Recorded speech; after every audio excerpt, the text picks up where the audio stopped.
Hello, and welcome to our webinar, Break Barriers, Get Kids Thinking Critically About Bias. I'm Kathy Carroll, a school librarian at Westwood High School in Columbia, South Carolina, and the 2020-2021 AASL president. I'll be today's webinar moderator as well. Before we begin, I'd like to go over some technical details. The audience is in listen-only mode, but we welcome any questions you may have. On the bottom of your screen is a toolbar with a section for Q&A. If you have a question or need technical assistance, simply click Q&A and type your message into the box that appears. We will do our best to respond to all technical related questions and will pass along all other questions to today's panelists so they can follow up with you after the webinar. For best viewing experience for today's webinar, please click on the view icon in the top right-hand corner and change the setting to gallery view. This way you'll be able to see all of the panelists as our conversations get underway. It is now my pleasure to introduce today's panelists.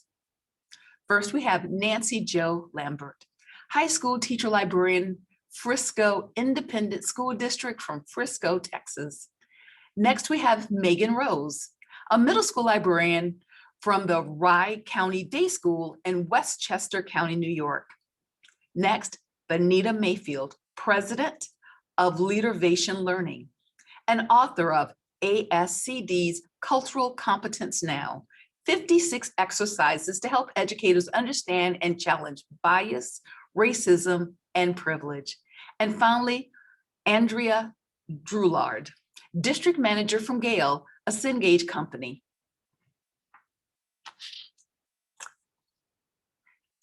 I'd like to provide a brief overview of today's discussion and learning objectives. First, we will begin by exploring how we can help students to think critically and recognize media and social media bias. Bias and fake news have been at the forefront of our national news cycle for quite some time. What was once seemingly overt and obvious has become much more sophisticated and calculated, and we have to equip our students with the tools to recognize the difference between fabrications and accurate information. And our panelists will share ways for us to help our students make these distinctions. Work that has to begin with even our youngest students.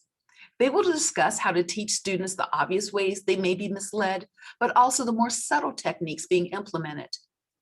And then they will provide safeguards and steps needed to think critically and push past media and social media bias. Next, we will discuss how to educate our administrators, school leaders, and students about privilege, biases, and inequities in schools.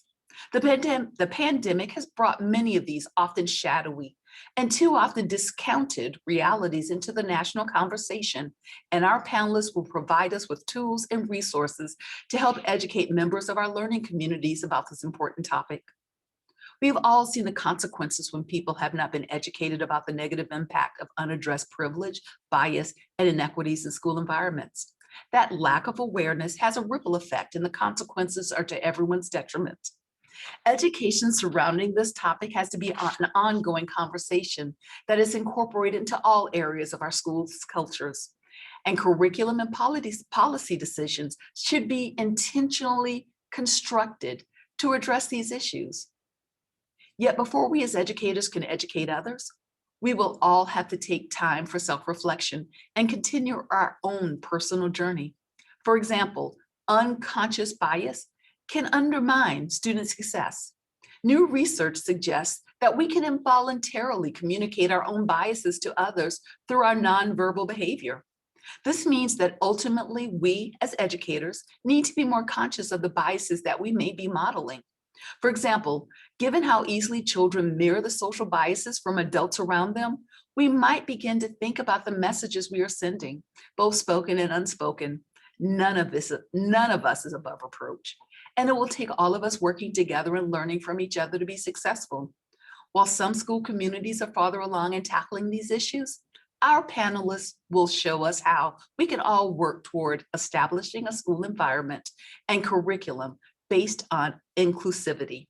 And finally, our panelists will discuss ways to facilitate constructive, productive conversations of these issues with the goal of ultimately improving intergroup relations, i.e. groups comprised of different social, ethnic, and racial compositions. Now let's get into some of these questions that our panelists will all discuss. We prepared some questions, and I hope we can get to them all today. Let's start with this question. How do we as educators teach students how to think critically about anything they see or hear in the media? And I think to get us started, let's start with Bernita. Well, I think we're going to start with Megan. There we go. So I'm starting? Yes, you're going to start us off. Great. So I spend a lot of time in teaching. I am lucky in that my students in 5th and 6th grade, they come to library once a cycle, 40-minute period in a 6-day cycle. And because library is an ungraded course, we really get to spend our time in the ways that I see best. So I really get to direct how the year is going to play out based on the needs of the grade. And we do a big research project, for instance, in 6th grade. And when we're looking at sources, you know, I always start with a lot of conversation around those sources. And one of the things that I find, and this may be typical in you know, in the lower grades and even in the upper grades, but I always start by asking students, did you read the entire article? That's always the first. Kids love to just sort of skim or read those first 5 words or a couple of sentences, and it's just like, oh, but this doesn't answer my question. And so it really is for me about teaching the process of how to be thorough with what they're utilizing first. You have to read it in its entirety. You have to listen to it in its entirety. You have to think about it. And once they do that, I'm always asking questions like, what do you think the author wants you to take from this? Is the author aimed at any particular person? Is there a particular audience for this information? Does it seem in any way that it is biased in one direction or the other? I also, when they come in with their own sources, where did you find this? How did you come across it? Because we've all been on a site and then you end up clicking something and then you end up clicking something else and then we're down the rabbit hole. And next thing you know, you may not remember where you started and how you ended up with whatever piece of media or piece of writing that you're looking at. So I'm always trying to have them tease apart, you know, like what the information is telling them, where they got it from. You know, do we think that the writer of this piece or producer of this piece is in any way biased? Is it geared to someone? And then I always ask them, is there anything that we think is excluded from this? Are there any assumptions being made? And I think that those are really hard things for middle schoolers, especially in those transitional years in 5th and 6th grade, to grasp the assumption. Excuse me. So I spend some time sort of, you know, helping them go through that to figure out, oh, are they trying to convince me of something? Are they assuming that I believe a certain way? And so then I always say to them, before we move off of any particular piece, can we verify what we've learned from this piece with any other sources? So if you read this in, you know, a newspaper, do you think we can go online and find this on some unrelated websites? Or if we heard this, you know, on the news or in a TV show, or we read it on social media, can we find this information elsewhere? So for me, it's a lot of conversation around the piece and sort of teasing it apart and then hoping that they will take that with them as they evaluate every source that they use. Oh my gosh. All right, you did a deep dive on that answer. That's so appreciated. No, it was perfect. Thank you so much. And next we're going to have, I believe, if Bernita, would you please? Thank you, Carol. Kathy, I'm sorry. It's great to be here. When I began talking with students about bias, I like to start by revealing my own and talking about them as a researcher. I have my own biases that I bring to my research. And that's one of the things that a good researcher does, is they talk about what their biases might be so that the readers can understand where they're coming from. So when I talk about things like racism or bias or privilege, I remind them that I am speaking from the perspective of a Black female who was raised in America. And that experience itself lends itself to some different perspective than someone else's background or experience, or whatever racial identity or ethnic identity that they might bring to such a discussion. So I start by talking about what biases I might bring and how I might have developed those, largely from the culture in which I was raised, the culture in which I survive, the culture in which I live, which gives me lots of information and informs me about my world. And so that's that perspective that I bring to anything. And then I have them reflect on what biases that they might also have or bring to their situation. What is their background? What messages have they heard from their parents or their grandparents? What kinds of messages might they have seen in the media that have influenced them? And what various biases do they bring to their perspectives and when they have to their own opinions? And then I like to take multiple examples of all kinds of literature or media and compare them side by side. Okay, let's look at these and let's see what we can find within them. So providing lots of multiple models and narratives and literacy that they can compare. And I have them kind of go through it with a lens for looking at various perspectives one at a time. I'd like to have them, one, to look at what the audience is, and this is to Megan's point, as she spoke to this, about what might the author or content creator, or what audience might they really be speaking to, and how might you be able to kind of see what who they're talking to and who their audience really is.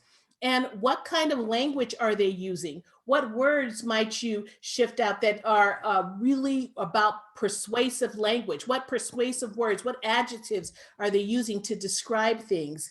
I also look at the outlet or the medium or the venue that was used. How does this particular topic look in this type of medium versus another type of medium, same topic, and have them flesh that out. I also like to have them look at what ideas or values or beliefs are conveyed within an article or piece of literature. What resources is the author or content creator quoting, and how credible might those be? I also like to have them look at historical facts. Which historical facts are given within a particular piece of literature and which are simply opinion. Let's flesh those out statement by statement to see how biased or unbiased a particular piece of literature might be. Oh my gosh. This is so what I could listen to you all afternoon about this, because you've intertwined the personal with the academic, with the, with literature, and just shown how all components work together and we can view bias. But we're wrapping up on this question because this has been a rich conversation right out of the gate. It is so appreciated. And so right now we're going to go on to our next question. Thank you both so much. And our next question, let's see, is how do you increase awareness? Let's see. Okay, how do you increase awareness of diverse perspectives around privilege, biases, and inequities in your school for administrators and students? And I'm looking forward to the answers. And we're going to start off with Nancy Jo. Thank you, Kathy. I was taking notes the whole time you were talking. I don't know if you noticed, but I'm like, that's so good. So, it's interesting because I always tell my kids, I'm currently teaching high school, but I've also taught middle school, early childhood, and elementary. So I have experience pre-K through 12 as a teacher and a librarian. And this semester, I'm actually also teaching an on-level English 4 senior English class. So I'm actually getting to work with my own class of kids again, which has been kind of fun. But I definitely want, and I always point this out to kids, is, you know, everything now, as far as I feel like educators and education is pushing very much this whole unbiased, and you know, we need to look at unbiased things. And I always tell my kids, that's just not reality. Like, every single human, it's part of our human nature that we all contain bias. We have bias, and it changes as we grow and mature and learn and move forward in this world, and absorb our own lived experiences. That bias changes and it grows, and it, you know, and in some cases, you know, we develop some, you know, biases that we don't necessarily, that aren't beneficial to the world, and certainly aren't beneficial to us. So I always, like Vernitha was saying, it's really important that each of us looks at what are our biases, and you know, where do those kind of come from, and then are there any biases that I have that I need to kind of unlearn, or that I need to be particularly aware of when I'm doing things for school work, right? And I always go back to Project Ready. They have this great set of modules, and one of the first things they say is that libraries are not neutral. Like, librarians and teachers, as much as we want to purport that, oh, we're neutral and we contain all sides for all these things and stuff, it's not, it's not the reality. And we shouldn't try to be neutral. All of us have our biases, all of us have our opinions, our views, you know, our lived experiences, as Vernitha was saying. And so we need to actually really look at those and know that that's part of our authentic self. And then, as we're doing research and as we're looking at information, make sure that we're being aware of that. And so I never use unbiased with my kids, because I don't think there's really anything that's unbiased. I instead like to use the term least biased. You know, we're going to look at a least biased source, or a lot of times I really appreciate, I don't know if you all subscribe to or know about the Donut, but it's a newsletter that's put together, and it has, like, every day it has all the like recent news stories and things, but they have stuff from the left and the right.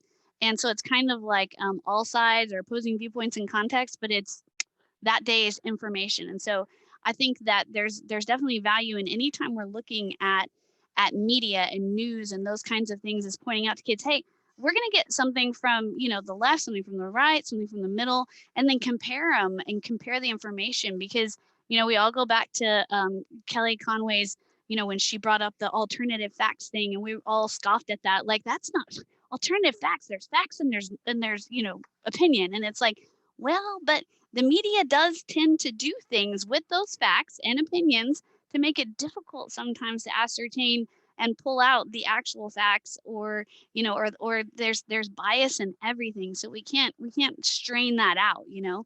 So it's really important that we show the kids, hey, there is bias, and that's really okay. And we just need to look at left, right, center. We need to look at it all. And so we can get, so, and know where our own biases lie, so that if we're looking at this, we can pull out that information. So that's kind of, you know, one of the things that I always like to talk to my kids about. Okay, well, you've obviously shared with us that it's all shades of gray, and there's no definitive black and white in that. My gosh, that's a lot to think about. All right, we're going to jump in now with Megan. Would you like to add to the question? Sure. I love what Nancy Jo just said, and I think, you know, as a middle school librarian, I'm at a school in which there are 3 of us. There's a lower school librarian, there's me, and there's an upper school librarian, and we really work just in our division. So we work together, but we also work just deeply in our own division. So my context is always just about those 10 to 14-year-olds. And it really is for them, like, they are at a time in their life where they're really still figuring out just what they believe, and can be very easily influenced. And often, you know, their family views are their views quite often, until, you know, something happens or they develop their own understanding. And so I'm always asking the question, who's missing from the picture? Who's missing from the story? You know, what perspective is this writer sharing this information from? What you heard, like, whose story is this essentially? And always asking who's missing. And sometimes it's as simple as just take a look around our classroom. What does the classroom look like? And for us, it's an easy thing to do. We're in suburban New York at a fancy private school that's tuition based. It's expensive, and so the community is more homogenous than in other places. And so we have real life. Just look around the room. Look around at your teachers. you know for my fifth graders, I am the only Black person on our grade level team. Like it becomes really concrete for them when you ask them a question like look around, and then they start to think about, oh, right, there is only you on the team, and maybe there's a coach in PE, and maybe there's someone here and there, but they start to think about it. They start to think about, like on my block, how many of my neighbors don't look like me? Like those sorts of ways. So I think that to come back to that question of, how do you increase that awareness for middle schoolers? I think it's always asking them to just look around them and asking them to think through. And I think that that's so much of the work of helping them at that age group. It's so much of the work of, for me, even before we get to those credible sources, it's really being able to think critically about just who you are and what's around you, and then digging into what you're going to use. And I think a part of that question asked about privilege and biases and inequities. How do we increase awareness for administrators? Well, I always feel like we don't have to do an activity like that with administrators. They are adults, they are leaders in the community, they know. And I think that we can't pretend that we don't know that biases exist in our school communities. We can't pretend our students make administrators aware. Students speak up. They ask for what they want. They tell you when there's a problem. I think that it's then on those in leadership to listen and to figure out, okay, our students have said that there's a problem. What do we need to do? How do we look inward? What are our policies that might be making it hard for students? If we want to change the school culture, if we want to change the school community, what policies do we need to look at that might help us move along in that way? And so I don't think we should shy away from asking students to look inward and to look, around them. And I don't think we should shy away from asking administrators and telling administrators, hey, we need to look at what our students are telling us. Okay. I would like to thank both you and Nancy Jo for being so forthright with your personal interactions and perspectives, and including yourself in that narrative and in the answers. I just think that leads to a richer conversation, and we're having a better connection because you're putting yourself in and not distancing yourself from as if this is an objective or just a clinical conversation. So thank y'all for that. But we're going to wrap up this question because, again, it was going so well and I appreciate everything that was said. And we're going to go on to our next. And so our next question is, what will it take to create equitable educational opportunities for all of our students? And so we're going to start this round with Vernita. Would you please get us started?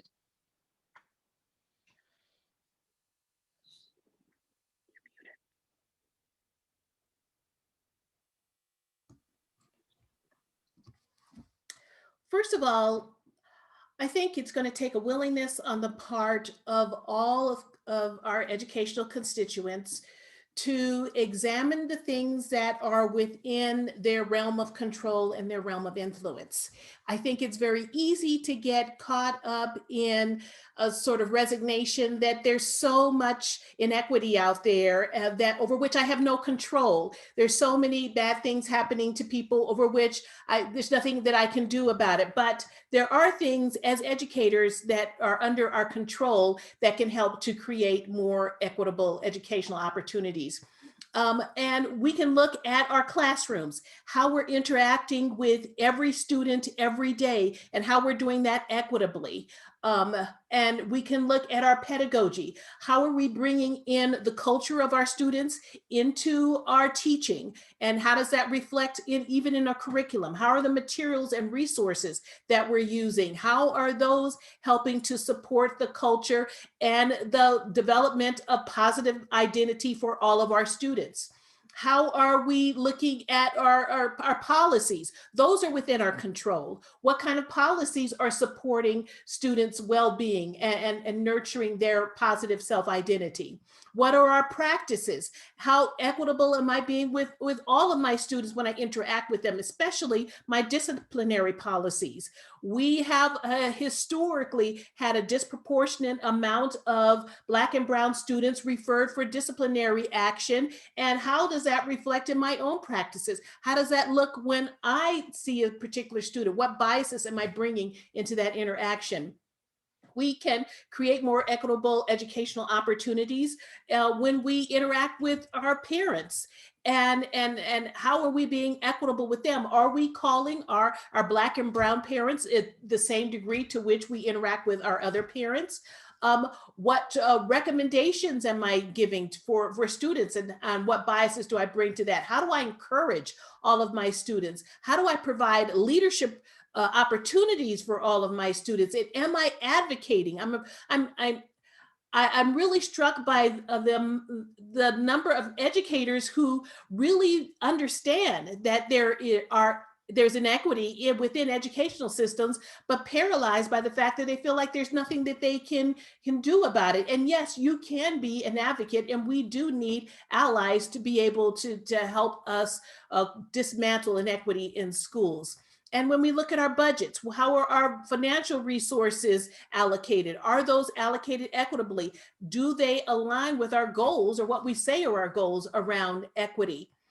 So I think we can create more equitable and educational opportunities for students if we look at the things within our control and see how are we executing those equitably. Wow, thank you so much for that. And next, let's see, Nancy Jo, if you please. So I also, I feel like I'm a question behind, because I feel like my answer on the last question could also be for the first question. Anyways, so I'm going to combine something from the last question and this question, because if we're talking about equitable education opportunities and being aware of different perspectives around privilege, biases, and inequities, the research shows, and the statistics show that predominantly educators are white. In the US, I think the number hovers around something like 80 to 84% of US educators are white. And so as a white person, cisgender female, I want to point that out and say that a lot of times we as white people don't always fully recognize other, cultures, ethnicities, religions, sexual orientations, gender identities. We don't always recognize people for their full and authentic selves, because we're taught to be colorblind, and that is a truth and a fact of our society. We're taught that we don't see color, we don't see differences in religion, blah blah blah, all the things. But the truth of the matter is that those things are so important to each individual person, their lived experiences, and what they bring to our educational table when we're doing research, when we're doing these learning opportunities. I don't call it research in my library, I call it, to my teachers, anything where you're using information, because we do a lot of things where we're using information that's not quote unquote research. So really being aware of these things. I will tell you that one of the things I've been doing on my own campus is I've been putting together professional development resources and books and things to help our teachers develop their cultural competency. So I just put something in the chat. It's a link to a staff development that I did last year, and I initiated this year, but with the pandemic and everything with virtual school and everything, it was just really hard to maintain. So we're probably going to do it again next year. But just building that cultural competency, helping helping our teachers recognize that it's okay to recognize the differences in our students, because when we recognize those differences, it's easier when we're teaching things like media bias and media literacy and digital citizenship, because if we recognize those things in our own students and in ourselves, it's easier to help teach those things along the way, which increases our equitable education opportunities for our students. Because when we see students for their authentic selves, and we see students for their experience, their lived experiences, and the world that they actually come from, and we're aware of that, it helps us to kind of tailor those student experiences so that we are being equitable, and we're not saying, oh, well, because you have this socioeconomic status, or oh, because you have this religious status, or because you're this race, I'm gonna do this, that, or the other. It's just being aware of who our students and our additional colleagues are, and what they bring to the table, and then how to challenge them within their current lived experience. My gosh. Okay. Thank you again for just personalizing this. I think that adds to the depth. And Megan, if you'd like to comment.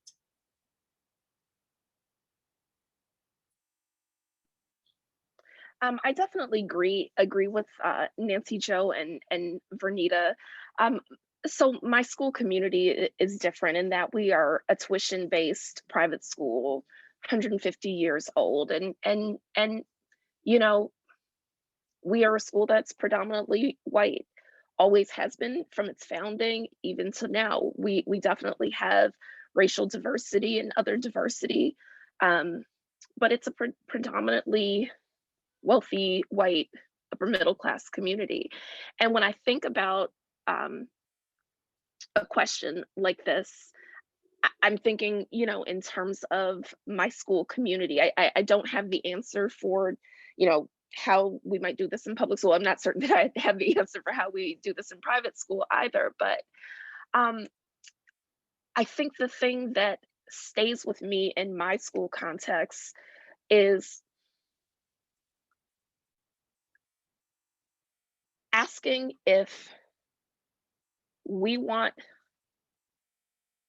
the school to be what it always was, if we are looking to honor tradition, or are we looking to be a school of the future? And that's not to take away from its founding. It's not to take away from its history. But I think that oftentimes old private schools like mine, and there are definitely schools in New York older than mine, are at a tug of war between what they were and what the standings are, and the schools that the colleges and universities that they feed into versus what the world looks like today. And on that note, I think we're going to wrap that question up, because you've given us a lot to think about in that. I don't think it's just your school or your type of school. I think it's just as a nation, we're grappling with tradition versus moving forward. So thank you for that. And before we move to our next question, I would just like to remind all of our attendees that if you have any questions, please make sure to type those into the Q&A box, because we are definitely looking forward to your input and addressing those after the completion of these questions. So don't forget. And our next question will be, how do we facilitate productive conversations and improve intergroup relations with students or administrators who don't see eye to eye on issues? Because not everyone is on board. So how would you address this? And we're starting with Vernita. Well, I have a couple of points on that one. This is such a great question.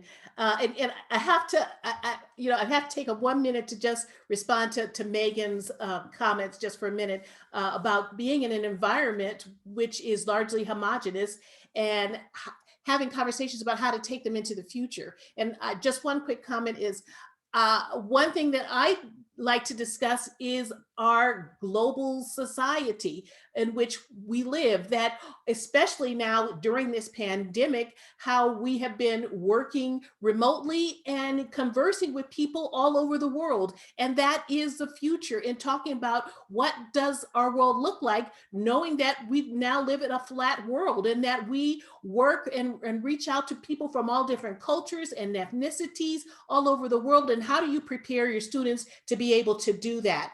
And so I think that's one way that I like to talk about how we take people into the future with this conversation, particularly when we're in homogeneous environments where people don't necessarily see the immediate need. I mean, that, and of course, understanding that school populations evolve too. And while it may look this way today, there is no telling what it's going to look like in the future, and how do you prepare for that? So just quick to comment to that, because I thought that was such a great response, Megan. Thank you so much for talking about that different environment. Okay, getting to, and just to that point also, when we're looking at facilitating productive conversations and intergroup relations with students who don't necessarily see eye to eye, that can be very challenging. But there's some things that I do when I'm in environments where I know there are diverse opinions all over the place, all along the continuum. And I start by talking about embracing invulnerability and discomfort. That is something that is part of the conversation, that's something that they can get comfortable with, getting comfortable with discomfort, and talking about what that looks like.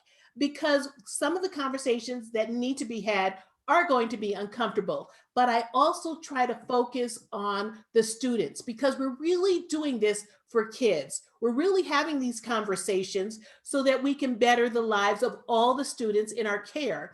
And so if we can continue to focus our conversations on this purpose, this goal of being able to create more inclusive and equitable environments for students, then we can be willing to embrace the vulnerability and discomfort that comes with it. We can be uncomfortable for a moment while we create more comfortable environments for kids. So I focus in on kids and help people to be able to accept that this is going to be uncomfortable going into this. The other thing I like to put right on the table is acknowledge the risk that there, especially in multicultural environments, that people of color may feel particularly uncomfortable, and let's acknowledge what risk they might be taking in this environment and how we can make them feel more comfortable as we talk about this. How do we get rid of the things that typically disrupt conversations, historically have disrupted conversations that include conversations on racism or culture or ethnicity? And how do we ensure that it's a really safe space for everyone to have this conversation and not look to just certain people to speak up at any one point in time, that we're all in this and having this conversation together?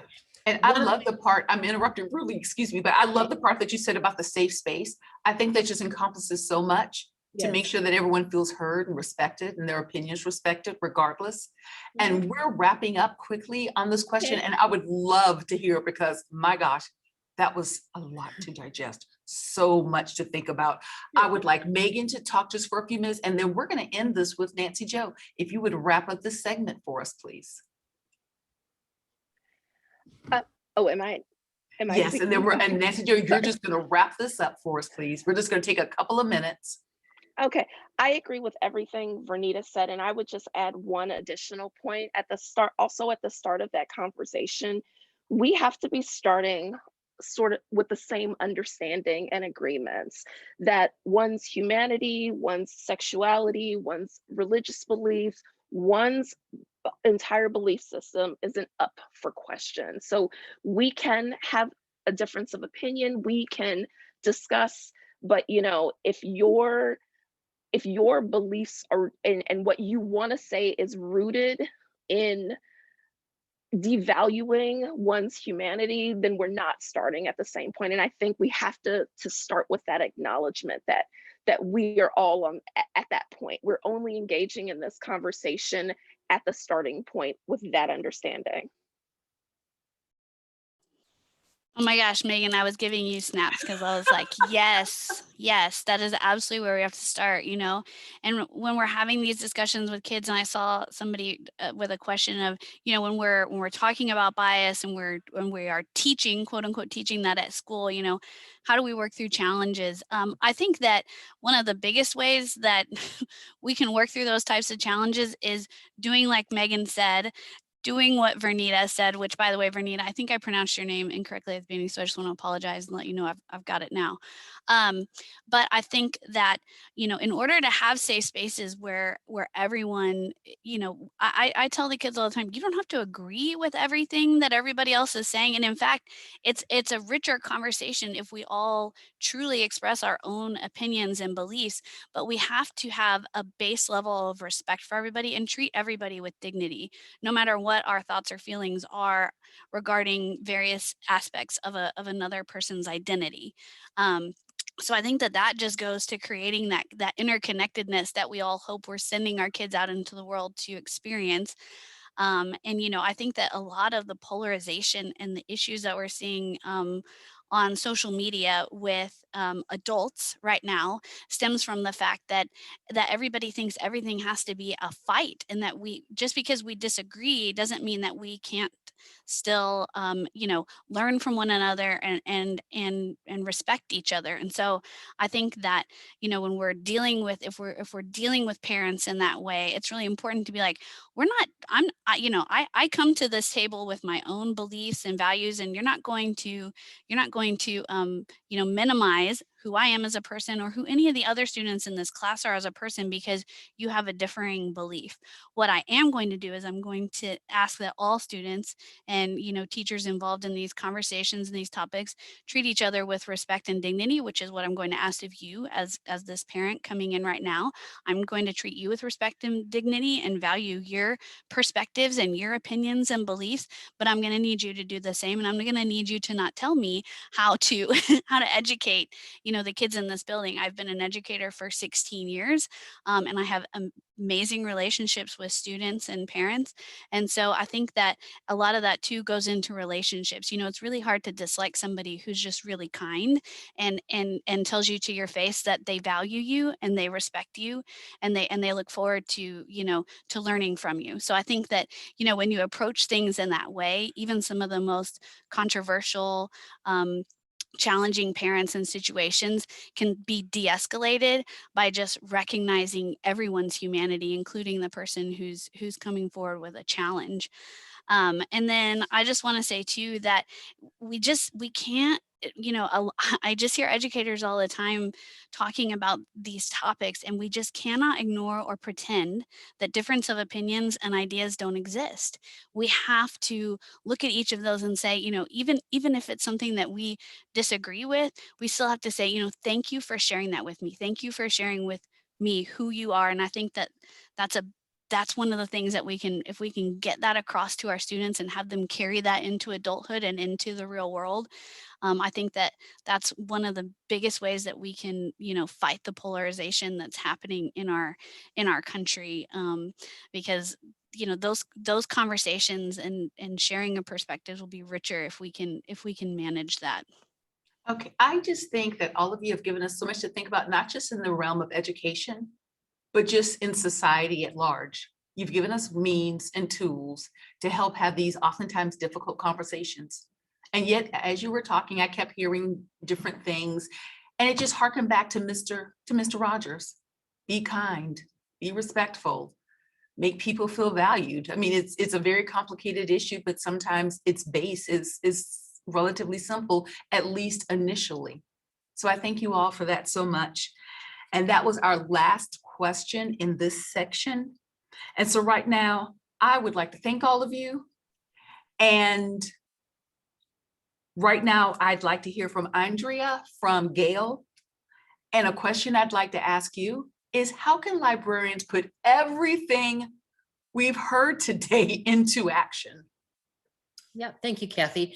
One thing that I realized is that we've heard a lot this afternoon about equity And equal opportunity really does start with equal access. That's a best practice that we often see. For example, at Jefferson County Public Schools in Louisville, one of the first things that the media services director did when she first took over was to make sure that all students had access to the same resources that spanned core subject areas. You also can do that by doing your own gap analysis and starting with what you already have access to for elementary, middle, and high schools, both at the school and at the district level, as well as at the state level.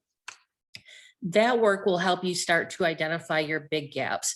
For example, you might find that you have no resources for elementary, or that some schools in your district have access to resources while others do not. Next, I recommend that you audit specific resources. So just because you have access doesn't necessarily mean that it's the right fit for your students and your educators. You also want to look at whether or not your content includes diverse perspectives, which you've talked a lot about this afternoon. Does it represent all of the identities of the students in your schools and community? I'd also like to note that Nancy Jo recently wrote a fantastic blog post about diversity audits, and I'll share that link in the chat. Nancy, I really enjoyed that, plus the additional links that you provided to other articles and resources. Another thing to consider is, do your resources allow students to personalize the content based on their own needs? So for example, can they change the size of the text? Can they have a sentence or a paragraph read to them? Can they translate the content if they're an ELL student? Is it easy for them to work within that resource? And then another thing to consider is, do your resources align with priorities? Not just the library priorities, but also the school and district priorities for students. If there's one thing this past year of in-person, remote, and hybrid learning has shown, is it's shown a light on many gaps that exist. For example, Ed Week's Market Brief recently shared district administrators' top priorities for 2021 and 2022. And SEL is one of the top priorities for administrators. In fact, it's #1.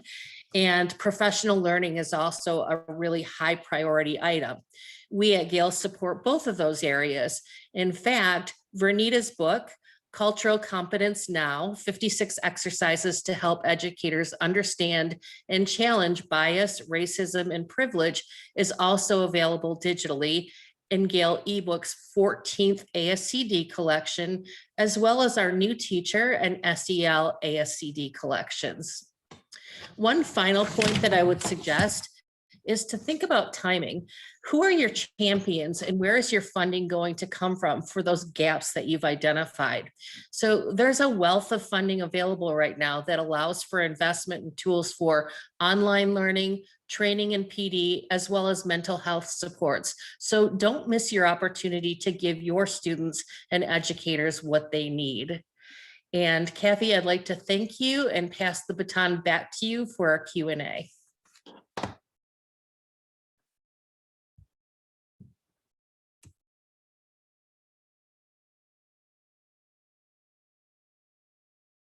So Andrea, thank you so much for that information. And I just would like to thank all of our panelists for such a passionate and informative discussion.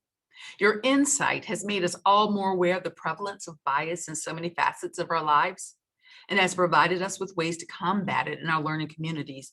And the book Cultural Competence Now is another tool we can all use. We're now at the question and answer portion of our webinar. I know many of you are eager to ask our expert panelists questions, so don't forget to put your questions in the chat. And now we're going to get started. And I think our first question, let's see, we're going to see, how do you cultivate an environment where students feel heard and are comfortable speaking up? And I will just put that out to any of our panelists.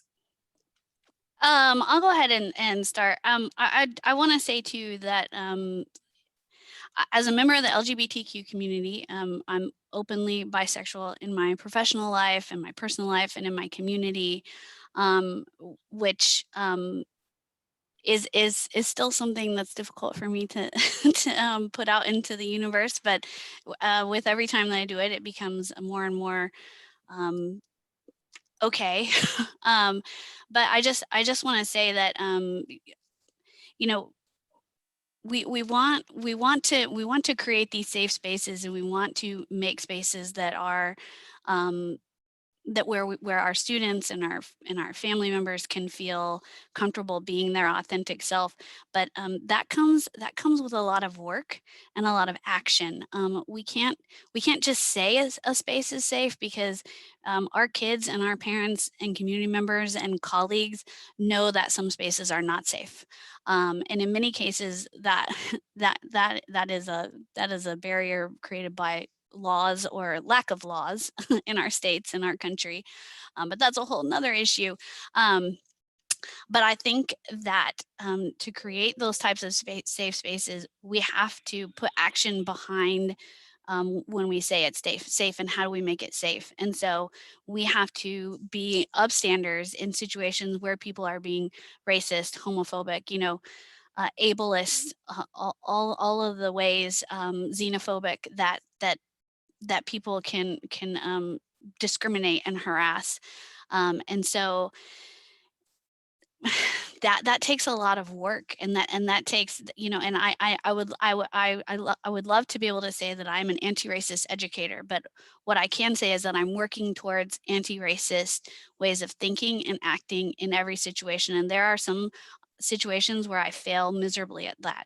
And then there are some situations where I'm like, okay, that was what I needed to do there. That was what I needed to say there. So I want to say too that it's not a perfect thing. You're not ever going to be perfect at it. You're not ever going to, be the upstander, the anti-racist, you know, helping those kids who are facing xenophobia and all those things. You're never going to be able to do it 100% of the time for 100% of the kids.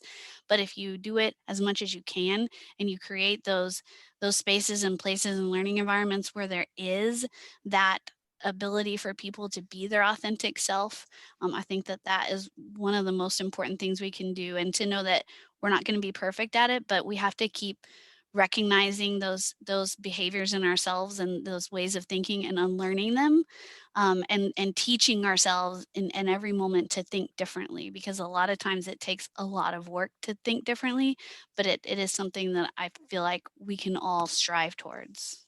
Oh my gosh, thank you for permission to be imperfect, but striving, because I think sometimes we put too much pressure on ourselves that if we don't get it absolutely 100% correct all of the time, then we're not an ally, or we're not supportive. So thank you for that it's in the efforts, it's in the sincerity. Okay, someone else, would you like to jump in, please? I'd like to add on to Yes. what Nancy Jo said, and I feel strongly that it really is in part in the relationship building with students. If you want to cultivate an environment where students feel heard, students have to trust you, and they trust you they develop trust in you when they recognize that you are being honest with them, and that's in every way, not just in like personal, what telling your personal story, but like in being honest with them, and also admitting when you make a mistake. Because as Nancy just said, we all have our own blinders, and we will make mistakes. We're not going to get it right 100% of the time, but it's important to acknowledge for students and to model for them when you make a mistake, and to say you're sorry. I always think about a time a student said something, and what I heard them say was so terrible, and I just couldn't believe it. And my reaction was, "What did you just say?" And he looked at me and he was like, and repeated it. And I realized I was so ready. I was so ready to be upset, because it sounded like he had said something else, which would have been a really nasty comment. And that wasn't what he said. And in that moment, I recognized that I was so prepared to react. I was so prepared for discipline. And I stopped and I apologized and I said, you know what? I heard something totally incorrect. And I know that what I thought I heard you say is not something that you would say in class. And so I apologize for overreacting.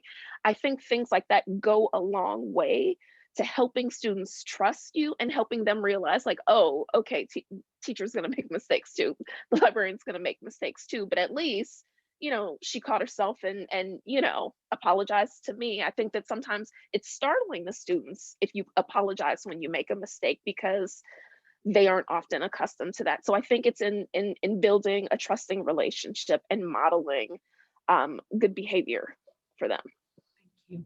And I think we have time for one last brief question. I cannot believe how time has gone by so quickly. I'm enjoying this so immensely.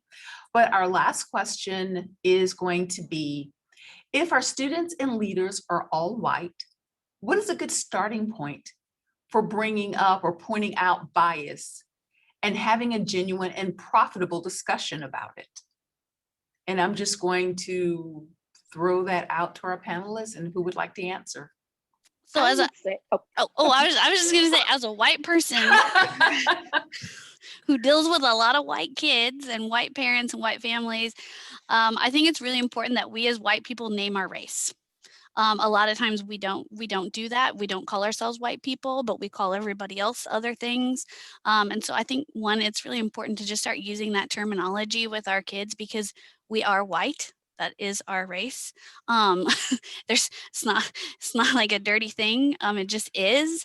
But I think that, you know, again, I go back to helping each individual person realize that they have biases and they have things that they've been taught at home or through their culture or through their family or their religion or their school that are not necessarily the best ways to approach other people. And so for white people, for us to be able to look at a person and see them for their full and authentic self, whatever their race is, their culture, their ethnicity, their religious beliefs, their disability, their country of origin, the other languages they speak, their sexual orientation, their gender identity. I mean, there are so many things that make up who a person is. And as white people, we're a lot of times we are not taught that it's okay to see people for those things and value them for those things. So I think that that's one thing that we can just be honest about with white kids as white people. You know, we want to be seen as an individual. We want to be seen for our full and authentic selves. So does everybody else. and I would also add to that in terms of like starting the conversation. I mean, I am clearly not a white person, but I do work in a very white community, white school. I think it's incredibly important that if the school lacks a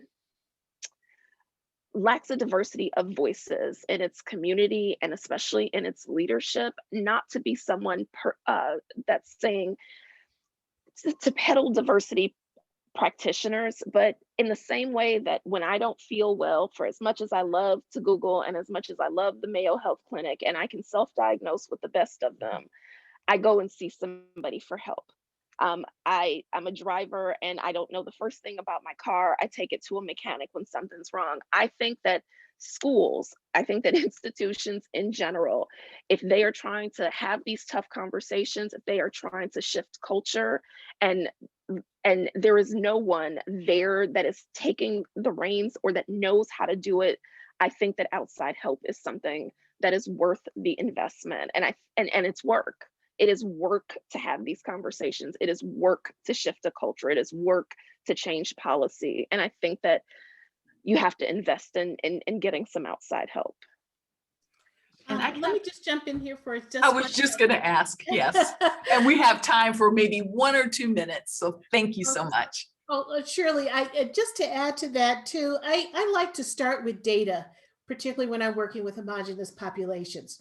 Let's look at some data in terms of life outcomes in education. And let's look at some data in terms of life outcomes in financial resources and availability. Let's look at what the data says across all racial categories when we look at, say, the legal system or those that have been incarcerated. Let's just look across the scope at all kinds of data and just see what the data says. Unbiased, as Nancy would say, the least biased as possible. And what is the data telling us? And from there, let's have a conversation about analyzing why we're seeing the data that we're seeing, because then maybe we can get to a conversation about why disparities exist and why they happen to exist along racial categories, and why they might exist around socioeconomic categories. But when you start with something as unbiased as possible, as such as data, we can begin to have a conversation, a rich conversation about what is the root of some of these issues. And then we can dive into some conversations around institutional or systemic or structural racism and how that manifests within our society, and how different parts of our society were set up to support that. Because it's hard to get to that point without understanding that there's some root issues here that can be addressed, that we can look at, that we can analyze to see why we're getting some of the outcomes that we're seeing right now. So that's one thing I was thinking about when I think about how do we begin conversations with people who may not immediately see, what are the disparities, what are the conversations, how do we begin them? Start with the data. What a wonderful way to end our conversation. I cannot believe time has gone by so quickly. This was amazing. I've learned so much. I wasn't able to write all the copious notes I wanted, so I'm going to have to go back and look at the archives, because there's a lot to take away. I'd like to thank all of our wonderful panelists, Megan Rose, Nancy Jo Lambert, Bernita Mayfield, and Andrea Drulard. Thank you so much for taking the time to speak with us today. Tomorrow, all attendees will receive an email containing links to today's slide presentation, resources recommended by AASL, book list and Gale, and a certificate of completion, and a video recording. For more book list webinars, be sure to visit this website, where you can view archives of past webinars and register for upcoming ones. So thank you all for joining us for today's webinar. And let's all give a big thank you to our sponsor, Gale, a Seagate company. And this concludes today's webinar.